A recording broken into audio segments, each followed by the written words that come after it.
Esta música nos ambienta en lo que será nuestra próxima charla aquí en el Observador TV, porque el próximo miércoles 24 de junio se va a estar presentando un proyecto colectivo de músicos que han sido convocados por Emilio Pérez. Estamos con uno de ellos, Martín Vallejo, que van a presentar Los Últimos Árboles, pero eso forma parte de un proyecto, es mucho más que un disco, por lo cual vamos a enterarnos de qué se trata. ¿Cómo les va? Hola, un gusto recibirlos. Jaime, ¿cómo va? Muy bien. Bueno, ¿cómo surge esto?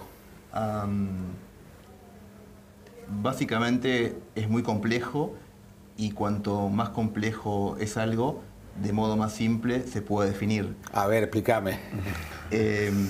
Esto es un viaje del corazón con la música como vehículo. Bien, suena bien.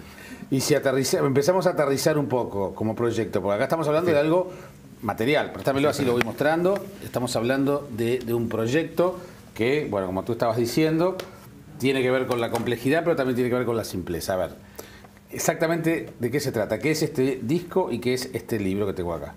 Bien, en mi caso soy una persona que tiene los pies firmemente plantados en la tierra, pero de otro mundo. Y en ese mundo yo no distingo entre lo que es música y literatura. Para mí la música no es el arte de combinar sonidos y la literatura no es el arte de combinar palabras. Para mí, tanto la música como la literatura son el arte de combinar amigos. Y siempre me conduje de una forma tal que todo era parte de todo.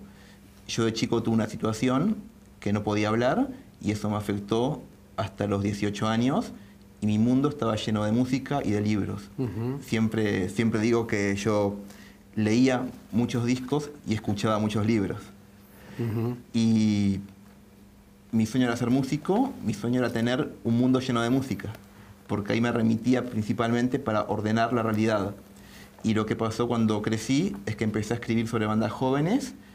Hay bandas con las cuales comulgo plenamente con lo que hacen. Y empecé a escribir libros. Ese libro que tenés en tus manos, Ayer la lluvia, fue el tercero. Y como recogía la historia de vida de muchas bandas, experiencias que yo tuve con ellos, se nos ocurrió presentarlo con esas bandas en vivo. Esto ocurrió en el año 2013. Ese libro lo editamos. Fue un libro que nunca se vendió, sino que se regalaba con la entrada para que los jóvenes se acercaran a la literatura. Y empezamos a tocar en vivo. No pensamos que iba a tener tanta continuidad. Dijimos medio en broma, medio en serio, que íbamos a hacer un mini Woodstock. Y bueno, hasta la altura ya pasaron casi 30 eventos. Ese libro se presentó 17 veces en la Sala Citarrosa, en lugares donde por lo general no se presentan libros. Claro. Y en un punto yo abandoné la escritura y pasé a dedicarme únicamente como periodista cultural. Y eso quedó plasmado en un libro que se titula Los Últimos Árboles. Y ese libro yo nunca lo edité. Lo que pasó a principio de este año es que dos músicos jóvenes, que son Demian Caula y Mágica Soul, hicieron un show conjunto donde se reversionaban entre sí. Y eso me dio la inspiración para volver a leer ese libro que dejé inédito, que tenía 32 textos, y lo remezclé, lo convertí en un libro con 17 textos, sin agregar palabras, solamente desplazando fragmentos y quitando otras partes, porque no agregué nada. Y ese libro quedó muy bueno, básicamente cuenta la misma historia, porque la totalidad sigue estando presente en los fragmentos. Y lo que hice, así como Ayer la lluvia, el libro en un momento también fue un disco, al final del ciclo, fue convertir Los Últimos Árboles en un disco. Lo que hice fue convertir el silencio en una canción. Martín, lo que dice Emilio me parece interesante porque a veces, sobre todo para el público, capaz que para muchos artistas también, hay distancia entre las canciones y la poesía, por ejemplo. Y muchas veces las canciones son poesía, o la mayoría de las veces, o siempre. Pero está la poesía musicalizada, están las canciones hechas desde la música. ¿Cómo encaran ustedes esto? ¿Es poesía musicalizada? ¿Son canciones que son poesía? ¿Son cosas que se pueden disociar? ¿Cómo lo encaran artísticamente? Eso que dijiste primero es muy cierto. Yo llegué a escuchar de músicos, colegas y amigos, incluso que las letras no importan, que es algo que se tomó mucho de los Beatles en su momento. Para mí sí importa y mucho. Por eso soy un defensor a ultranza del idioma español, porque me parece que es la mejor forma, es la más sincera de poder transmitir algo y llegar. Y en ese sentido para mí no están nada disociadas. Incluso hasta nivel sonoro, me parece que es muy importante el tema de las palabras. Aún en poesía sin música. Totalmente. Entonces, no me atrevo a decir que es poesía porque obviamente yo y mi banda nos consideramos que estamos como lejos de ese mundo por un tema de talento nada más. No, pero depende del marco, porque si yo agarro una canción, cualquiera, tuya o de quien sea, le saco la canción, se la muestro a alguien que jamás ha escuchado, que te ha escuchado o sepa que es una canción, lo puede leer como una poesía. Llegará en forma diferente, apelará a otra sensibilidad, pero no deja de ser una pieza poética, me da la sensación. Entiendo lo que decís, que no está encarado como yo creo que poesía. Técnicamente es muy difícil que estemos a ese nivel, pero sí, el espíritu es ese. Claro. Sí, totalmente.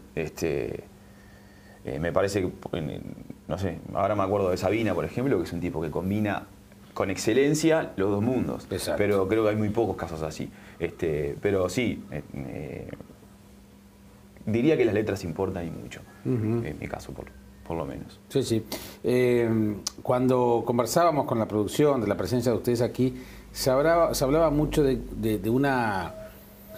casi que de una declaración de principios del tema de los artistas emergentes. Hay una idea que está sobrevolando este proyecto que tiene que ver con, bueno, lo que son las primeras oportunidades o las iniciales, como aquello que siempre hablamos del inútil sin referencias. Es muy difícil conseguir trabajo y exigir inútil sin referencias cuando sos un joven que nunca has trabajado. Siempre necesitas una primera experiencia. Y con los artistas emergentes pasa algo más o menos similar, ¿no? Sí. A mí me ocurre hoy por hoy que me escribe muchísima gente joven al Facebook y me cuentan, tenemos una banda, ¿cómo tenemos que hacer? Y yo básicamente lo que les explico, les digo, bueno, voy a darles una mala noticia y una buena noticia. La mala es que en Uruguay, para vivir de la música, vas a necesitar un milagro. La buena es que los milagros ocurren todo el tiempo. Son el resultado del amor en acción. Y ese libro, ese disco, son eso mismo, son labores de amor. Constancia, perseverancia, algo de suerte quizás, ¿no? Un poco de todo en la coctelera.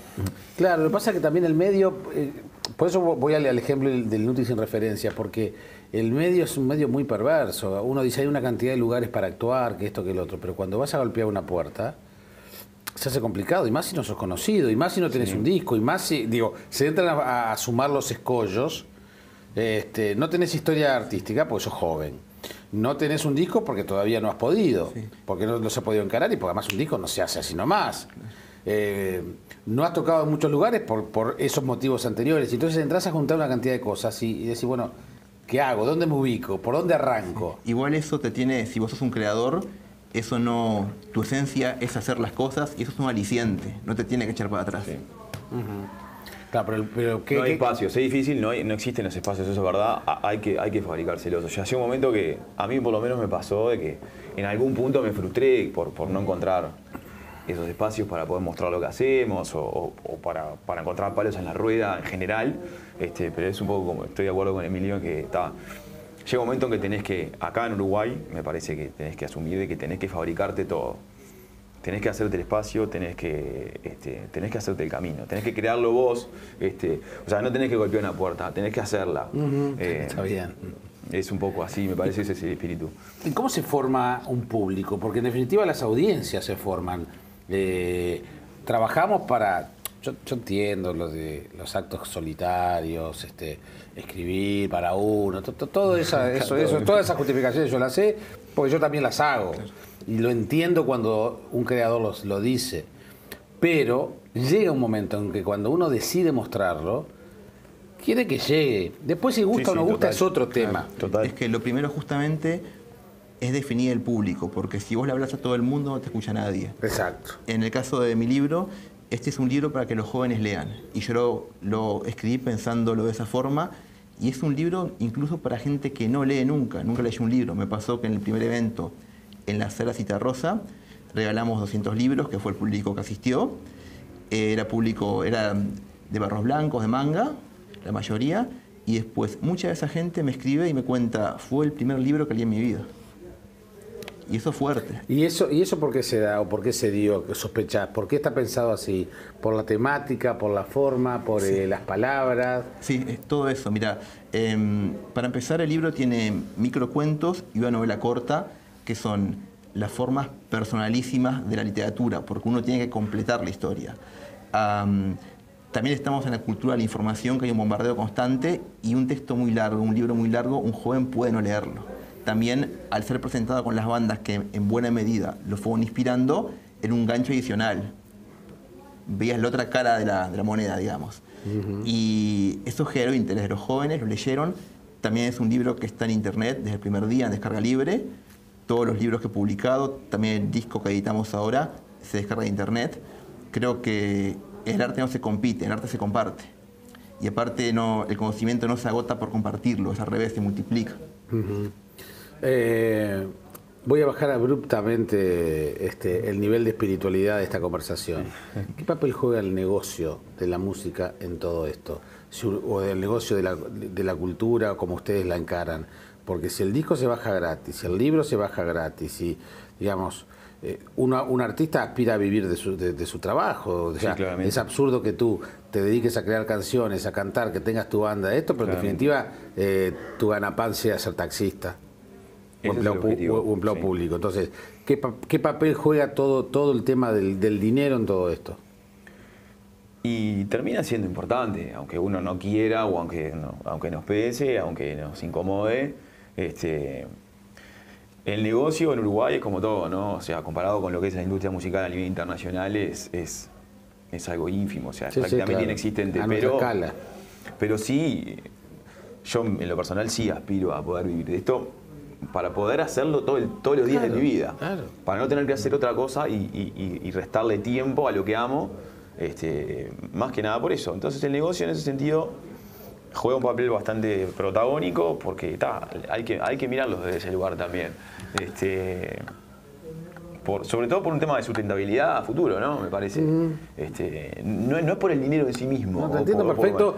Mira, a tal punto te entiendo que me celebro tu honestidad, porque muchas veces, a veces es mucho más fácil desde el margen pegarle a la industria porque uno no forma parte de ella. Hoy es lo políticamente correcto eso. Bueno, exacto. O sea, pegarle, sos un rockero, sos un músico y le pegás a la industria, lo que sea, y es lo esperable. Para mí esos artistas son predecibles y me aburren. Yo creo que hay que sacarse un poco la careta en el sentido de que ser honesto. Esto no deja de ser arte, pero tiene que ser sustentable de alguna forma. Perfecto. Yo quiero hacer esto, no quiero hacer otra cosa. Está clarísimo. Y para poder hacer solo esto, tengo que pensar en el negocio. Pero bueno. ¿Qué pensás? Yo lo vivo bastante distinto, porque para mí el arte tiene una función exclusivamente terapéutica.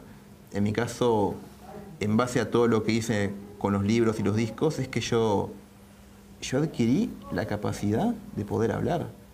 ¿Por qué? Vos me conocías hace 2 años y yo no podía hablar de esta manera. ¿Por qué? Fue un problema psicológico que tuve. Yo me resisto a decirle problema, porque para mí problema es otra cosa. De repente, hoy estamos hablando de problema, hay gente que ahora está buscando comida en un contenedor o comida de noche en la calle. Eso es un problema. A todos nos pasó algo, nadie está completo. Y eso que me pasó a mí, en realidad, más que echarme para atrás, me dio una plataforma, un lugar del cual poder construir algo. ¿Qué pasó hace 2 años que cambiaste? Cuando empecé con el libro. Del silencio al... Viene de antes el proceso. Yo empecé a comunicarme recién a los 18 años con total fluidez, digamos. Ojo que el silencio hay que respetarlo. El silencio, no hay que hablar de silencio. El silencio puede contener muchísimo ruido también.